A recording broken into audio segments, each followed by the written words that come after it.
So here we have the Nissan Qashqai on a 68 plate. I'm going to start off by showing you around the outside of the car, and then we'll hop in and run through some controls on the inside. But from the outside you can see it's a 5-door car with alloy wheels and tinted windows. Let's start off inside the boot and then work our way around the rest of the car from there. As we approach the boot, you'll see we have reversing sensors. This car's also got a 360 parking camera, plenty of boot space as well, along with that 60/40 split folding rear seat. And then these two tray sections will both lift and remove to give you even more boot space underneath. So we're just going to work our way back round to the front of the car, and then we'll hop in and run through some controls on the inside. But now that we've done a full circle of it, you can see it's in excellent condition the whole way round. Just briefly before we climb in, I think it's well worth seeing the interior from this exterior point of view. There's plenty to run through on the dashboard, so let's hop in and we'll do that right now. Okay, now that we're inside the car, we're going to start with the dials. On the left-hand side, we have the rev counter, and on the right-hand side, the speedometer and fuel gauge. In the middle, you can see the total miles of this car, which is 17,993. The information displayed above that can be changed using buttons on the steering wheel.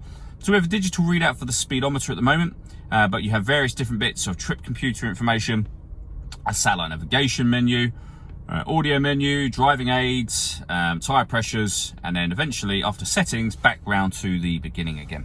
If we back out to the steering wheel, the buttons I was using just a moment ago are here. We've also got stereo controls over that side. And on the right-hand side, cruise control and speed limiter and phone controls, including the ability to use the voice activation for the phone. So you can hit that button, ask it to dial anyone in your contacts list, and it will do that for you without you having to take your phone from your bag or pocket. That is, of course, once you've paired your phone up.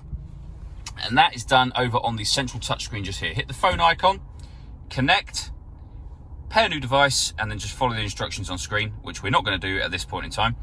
When it comes to music, we have DAB radio, FM and AM. We've got a CD player. You can connect up an auxiliary device and a USB device. You can also stream your music wirelessly via Bluetooth audio as well. On top of all of that, this car has got a 360 parking camera. So if we pop the car into reverse, you'll see its exact position next to the wall from above and also at the back of the car. And it goes a couple of steps beyond that. You can press the camera button and we get a front-facing camera and that bird's eye view, or a front-facing camera and the front passenger side wheel. This car also has the ability to park itself. So you can parallel park it.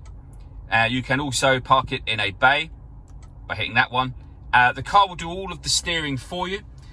There's a video showing that working on our website. Working our way down from that, we have dual zone climate control, so you can adjust the passenger and driver temperatures, the fan speed, the direction of the air. And when you're happy with those settings, that button will turn the air conditioning on. Or you can hit auto, and the car will now maintain these temperatures by taking full control of the fan speed for you. You can override that at any time you wish to, simply by readjusting the fans to whatever level you want them on. This car's also got a heated rear screen and a proper heated front screen as well.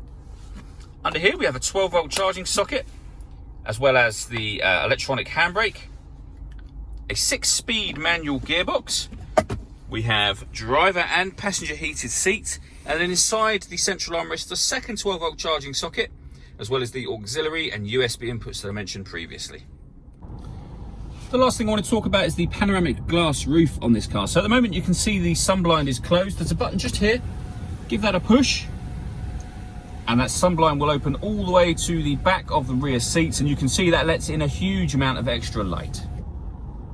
All that leaves me to say is thank you for taking the time to watch this video. If you'd like to come and see the car in person and have a test drive, please feel free to call any of our MJA sites. We'd love to hear from you soon.